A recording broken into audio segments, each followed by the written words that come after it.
তাইলেও হবে, তাইলেও ভগবত কৃপা অবশ্যই হবে। কেননা শ্রেষ্ঠ কি একমাত্র অভ্যাস, অভ্যাস করতে প্রতিদিন আইতে হবে নাকি, এখানে আসতে হবে, আসা ছাড়া কোনো গতি নেই।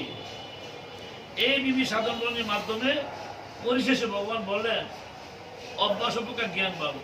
যদি তোমার মধ্যে জ্ঞান আসে সেই জ্ঞানটা কিন্তু ভালো, আবার জ্ঞান অপেক্ষা ধ্যান ভালো। চোখ বন্ধ করা ঘরের কোণে বা বনে ধ্যান করা আমাকে ডাকবো ধ্যান ভালো। ধ্যান অপেক্ষা কর্মফল ত্যাগ ভালো। এই যে নিষ্কাম কর্ম নাকি, কর্ম জানতে কর্ম করছি, আমার কর্মের ফলের দরকার নাই। তুমি কি করবে, আমাকে একমাত্র তোমার কর্ম ছাড়া আমার কোনো গতি নাই। যদি অবশ্য তত্ত্ব বিষয়ে তোমার জ্ঞান না থাকে তাইলে তোমার কিছু লাভ হবে। এখানে কেন আসলাম নাকি, প্রণাম কেন করি, গোবিন্দ যদি কৃপা করে আমাকে নাকি, এইটাই তো আর কিছু, এটা চেষ্টা করতে হবে। যদি একটু উনি আমাকে কৃপা করে, প্রভু গো একটু কৃপা করো আমাকে, তুমি ছাড়া আমার কোনো গতি নেই। শয়নে স্বপনে নিদ্রা জাগরণে জ্ঞানে অজ্ঞানে পাপে পুণ্যে নাকি সদা সর্বদা এক মনে একচিত্তে প্রভুর চরণে আমাকে শনিবার, এছাড়া আমার কোনো গতি নেই।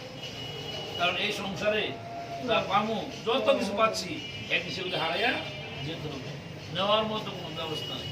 ছেলে মেয়ে স্ত্রী পুত্র টাকা পয়সা দম দৌলত বাড়িঘর এমনকি আত্মীয় স্বজন বন্ধু পরিজন স্ত্রী পুত্রাদি সহ নেওয়ার ব্যবস্থা আছে, কেউ সাথে যাবে না। সুতরাং আমাকে কি করতে হবে, ওগুলিকে আস্তে আস্তে ত্যাগের মাধ্যমে গোবিন্দ ভজন সর্বাগ্রে করতে হবে। ইষ্টবস্তু ধ্যান করা একান্ত প্রয়োজন।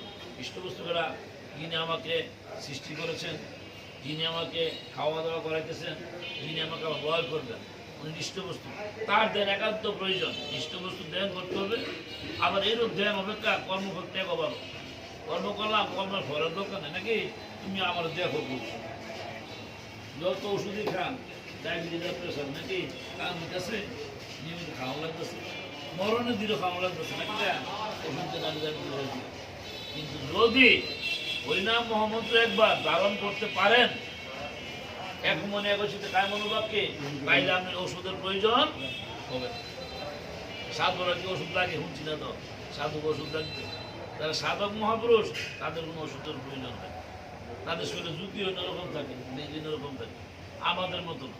আমরা তো দিনহীন, আমাদের মধ্যে তো কোনো সচিতা নাই, বিশ্বাস নাই, শ্রদ্ধা নাই, ভক্তি নাই, তো আমাদের কিভাবে হবে?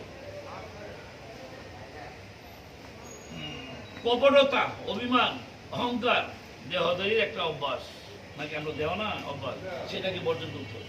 কপটতা, কপটতা বেশি খারাপ, অহংকার বেশি খারাপ, এগুলিকে বাদ দিতে হবে। ধর্ম